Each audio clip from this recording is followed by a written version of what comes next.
All right. So now it's time for us to learn the commandments that are the basis for this unit. Commandment 4. Honor your father and mother. So this is, again, the commandment that kind of bridges the gap between honoring God and getting into our relationships with each other, which are kind of really the ones that define 5 through 10. So while we often read this and are like, okay, yeah, gonna take care of my parents, gonna deal with them, it's more than just that. It's more than just about honoring your parental units or your guardians. Though that is important and valuable, it really calls us to two different things. First, it is really about how we honor the responsibilities and duties we have. Like in our different roles, in our different communities, we have responsibilities and duties to each other. So in my family, I have responsibilities and duties to my siblings and my parents. In my particular life, I'm an aunt, so to my niece and my sister-in-law. In schools, we have our responsibilities and duties to our teachers or our peers or our bosses. In society, we have responsibilities and duties to our government and our fellow citizens, things like that. It also calls us not only to be paying attention to our responsibilities and duties, but also to have respect for authority figures within these communities, whether that is our parents or guardians, aunts and uncles, grandparents, teachers, supervisors, bosses, civil authorities. It's about having respect for authority figures. And as we kind of saw on Friday, there's times when, like, our responsibilities and duties to the overall community trumps having support, having respect in that we like follow any old rule or law given to us.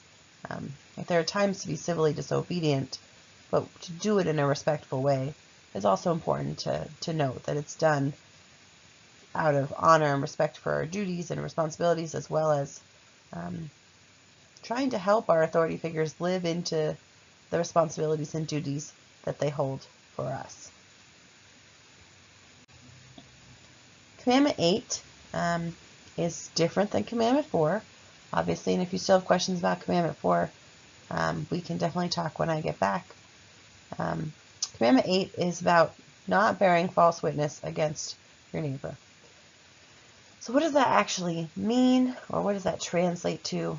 It's about being honest, not being false, not only with our neighbor, but also with ourselves and with God.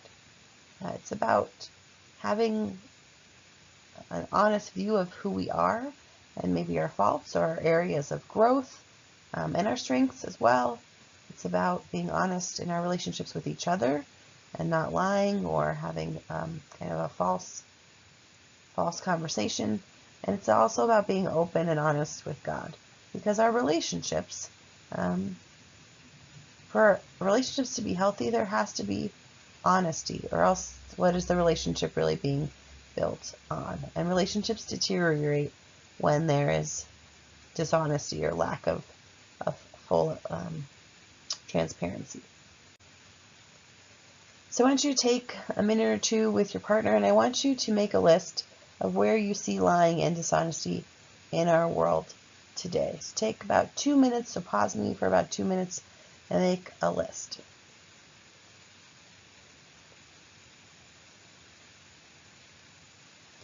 Why don't we have three people share out and one area or another that they see in our world today with the greater class community, and then you can move on to the next slide. All right, so here's kind of our fun little, I don't know if you'll consider it necessarily fun, but when we think about the 8th commandment, we often think about just like outright lying, but there's actually other ways that we can be dishonest, or other ways that we can choose to not honor truth or not bear true witness to our neighbor. So there's a handy dandy little chart in your OneNote that's been sent to all of you called Breaking the 8th chart to use as kind of a nice tool to take notes on the 3 ways that we break the eighth that are not kind of your normal, obvious lying. Breaking the eighth, number one, is a thing called detraction.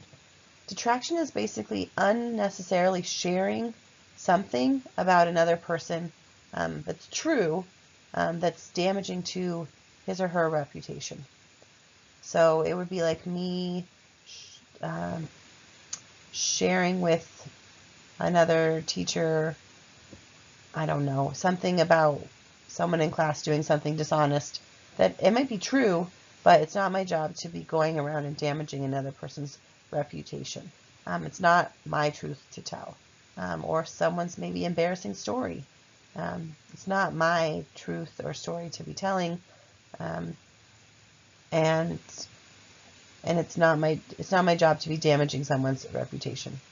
Now it feels different if you're asked specifically, like, do you support said person for said position, and you could say, I have some, concerns about someone, but to unnecessarily go out of your way to share something that hurts someone else's reputation, even if it's true, is not ideal.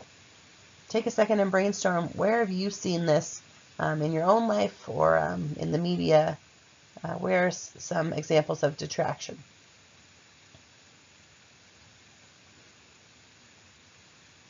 Type 2 is calumny, also called slander. You'll often hear it called slander. But basically, this is damaging someone's reputation by lying or spreading rumors.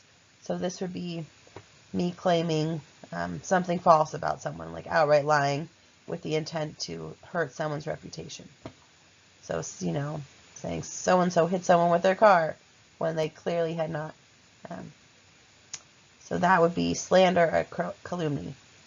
Go ahead and take a second and brainstorm an example or two that you've seen in your own life or in the media or kind of in your life experiences or things that you've seen.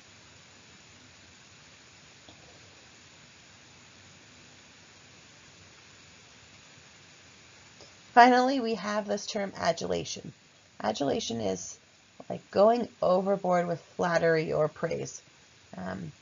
So it could be something like saying, oh my gosh, you're the best artist in the entire world, no one could ever be better than you, when like you don't really believe that they're the best artist. You think they're a good artist, but you're kind of going overboard. Adulation also can be when you praise someone for doing something that's morally wrong. It's like, gosh, I'm so proud of you for getting away with cheating on said thing. Like, that's so cool that you got away. That would be another form of adulation. Because really what you're supposed to be doing is helping them to be honest and calling them out when things are wrong. Go ahead and brainstorm a couple examples in a handy dandy chart. And when you're ready, when everyone's kind of ready to move on to the next piece, you can go ahead and move to the next slide.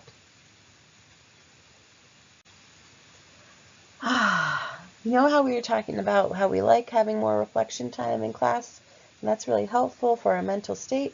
Well, guess what? We're going to do another examination of conscience, this one tied to the 4th and 8th commandment. So the sub is going to pass out the handout for you, and we're going to spend 15 minutes just in quiet, reflective time. You can write your responses on the paper, you can draw your responses, or you can sit quietly and think about your responses. But we're not going to have any devices out. We're not going to have any headphones out. We're just going to spend some quiet time reflecting and thinking about these commandments in our lives. So go ahead and pause me and set a timer for 15 minutes and quietly reflect and examine your conscience. Before you go, just a reminder, we have our reading quiz tomorrow. So make sure that you do the reading tonight for our reading quiz. It's the only one of the unit.